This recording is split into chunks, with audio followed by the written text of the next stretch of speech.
Yeah. I didn't donate to the Ukrainian drone program, but I did donate to like some kind of a pet program they had over there, trying to get the dogs out of the shelters that were getting blown up early on. They might as well play that Sarah McLachlan music. They had me hook, line, and sinker. That is like an active war zone. People are trying to get out, and you're donating to dogs. Well, when you said the pet program, I was thinking the opposite. I thought you were like sending these guys like frontline to here's a lab retriever.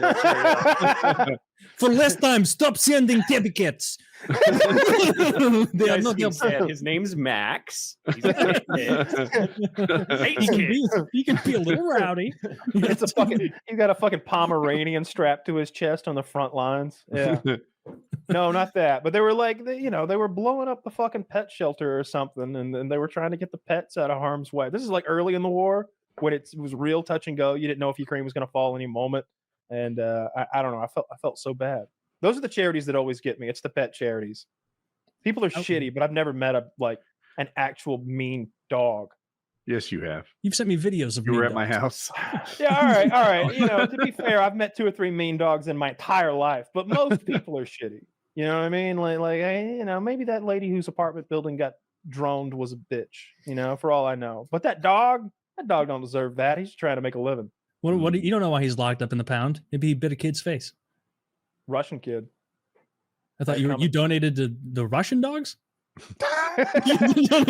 No, of course not. He doesn't those Russian dogs. You don't discriminate when it comes to pups. You donated to both sides. It's funny. I wouldn't discriminate. I would donate to the Russian pets if that were a charity too, because I'm completely opposite with the people. Like if I see that a drone killing video is like a Ukrainian dying, I'm like, oh, how dare you put that on the internet, you bastards. But then like the next clip is like, this Russian man tried to hide in an old well. Watch while we blow him out of it like a cannon with an anti-tank mine. I do the exact same thing. It's like the cognitive dissonance. I'm like, oh, they're the bad guys. Yeah.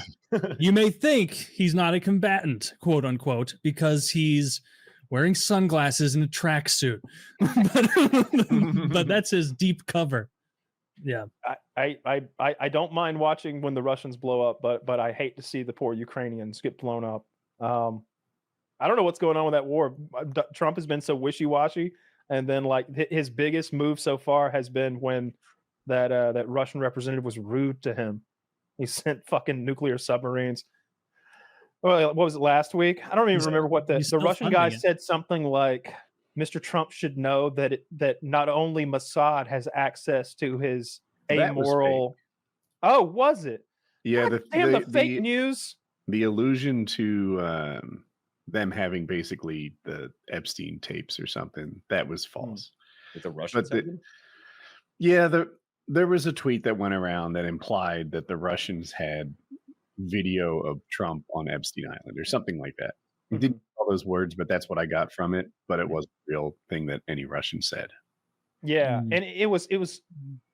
They were making it seem as if it were from that propaganda piece they have. I don't know. He's an older guy. He looks like he's 65. He's got a long, leathery face, and he's like extra mean. It's like when Putin can't say something that's super harsh, he's the guy that wheel out to be like, oh, we could just nuke San Francisco. Like he's that guy who comes out and says crazy shit. Yeah, the Russians did say something that hurt Trump's feelings. I forget what it was, but it wasn't an Epstein thing. He called it a threat. But I don't remember specifically what it was. That was before he went up on the roof, though. Well, how else is he going to plan out his fucking tennis court? Right? Is it 293? There's a drone operator with 293 kills. Does that sound right? Sounds right? Yeah. 292. There was a kid. There was also a kid. I count the kid. Yeah, he didn't want to count the kid.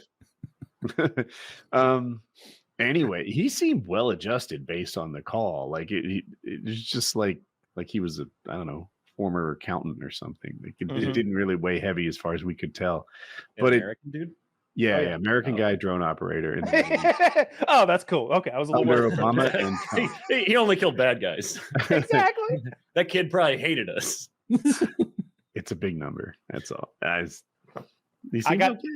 We were talking about how big the number was a week or two ago, and I was like, man, does anybody ever? But then I remembered there are executioners.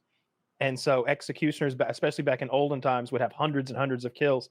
And just a moment ago, I was like, who's the most prolific executioner?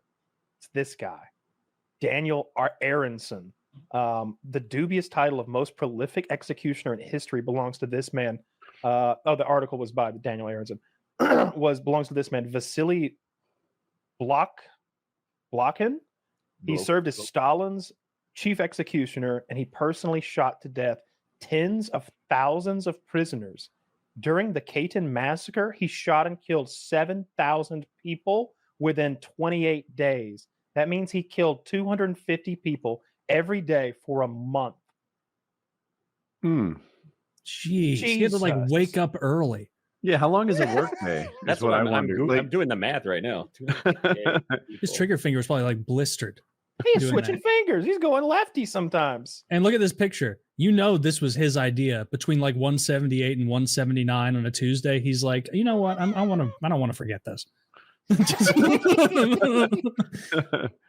Get a cool picture of me pointing this at you, or you know what I'll do, right?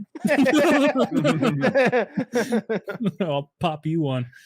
Damn. Like I just imagine him like 1, 2, 3, like he's at 500 for the day or whatever, and like somebody goes to bring him a fucking glass of water, and he's just in that mode. He's bang! Oh no! Fuck!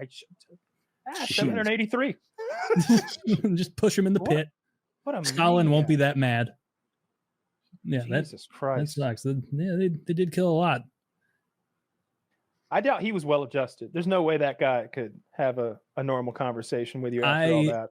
Guarantee that guy loved his job. That guy was a fucking psycho. He woke up every day bright-eyed and bushy-tailed, and he was like standing next to the prisoners at like 5:10 a.m., like almost jumping, because by that point he'd been told repeatedly, don't kill anyone until 6. We're trying to sleep. He's like a dog. He like nudges you awake in bed in the morning. Come on, can we start killing? He's putting his earplugs in. Stalin, what? Can I shoot him? Just that level of shit. Yeah, what a ghoul. Christ.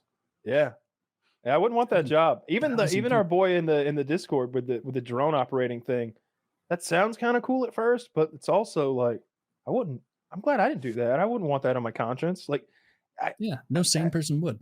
Because you know that like most of them were bad guys. He was literally fighting ISIS, but he said that weddings and funerals were their best hunting grounds. Funerals, huh? He's like all the baddies show up for a funeral.